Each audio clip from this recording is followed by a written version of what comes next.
Alright guys, 1950s part 2. So, we are going to talk a little bit more about the politics right now and how that is going to play out in America. Alright, so how, with persistent poverty, with these issues that we have in the inner cities, how is the government going to respond?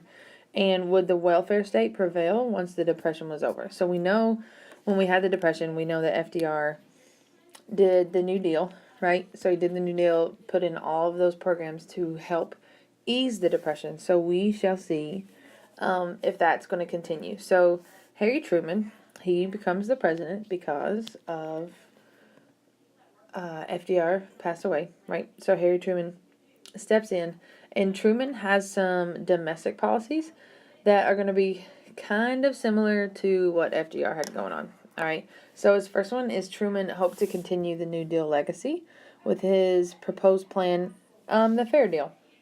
All right. So FDR had the New Deal, so Truman is going to have the Fair Deal.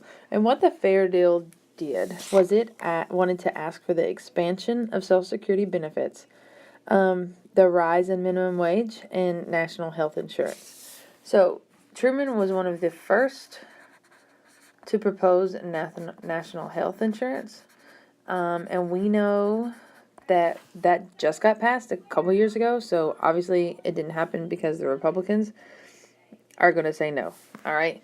So the Republicans say no because Truman most obviously is a Democrat, right? Because he was FDR's VP.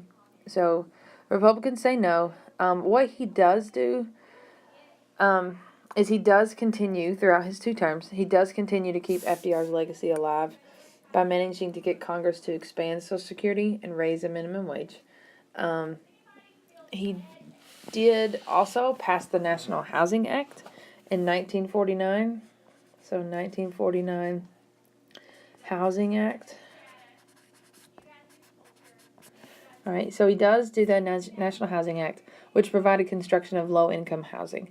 In the end, his Fair Deal failed pretty miserably, showing that Republicans and many Americans were ready to end the welfare state.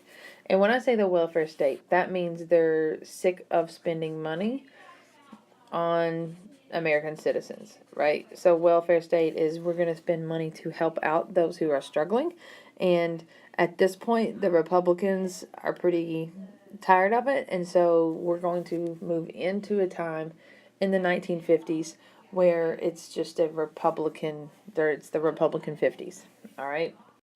So we do move into this era of Dwight D. Eisenhower. He was a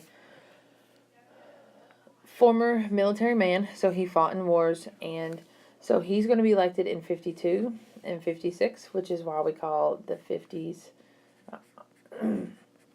the Republican 50s, all right? Because he's a Republican and he was pretty much the president throughout that time. All right. So what he is going to do is he's going to have to deal with some of the whole Cold War thing going on because we still are in the Cold War. And so he's also going to dismantle many aspects of the New Deal and the welfare state. All right. He's also going to have to deal with McCarthyism. All right. McCarthyism. You need to take some notes on this guy. Here he is, Joseph McCarthy. He is a senator from Wisconsin. All right. And he is a Republican. All right.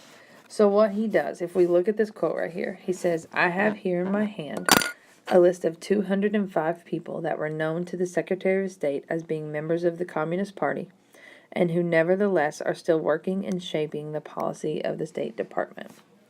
So he kind of comes out and claims, hey, I have a list of 205 people who are known communists and they're working in the State Department.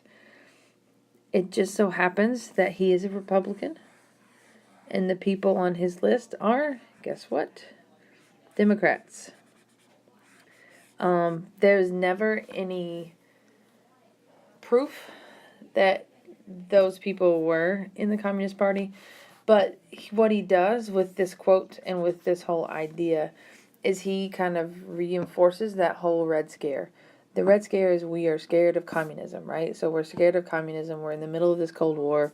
We think communism is going to spread everywhere. And he just latches onto that fear and latches onto that insecurity, and it pushes it even further. All right. I hope that makes a little bit of sense. We'll also talk a little bit in the Red Scare about the Hollywood 10.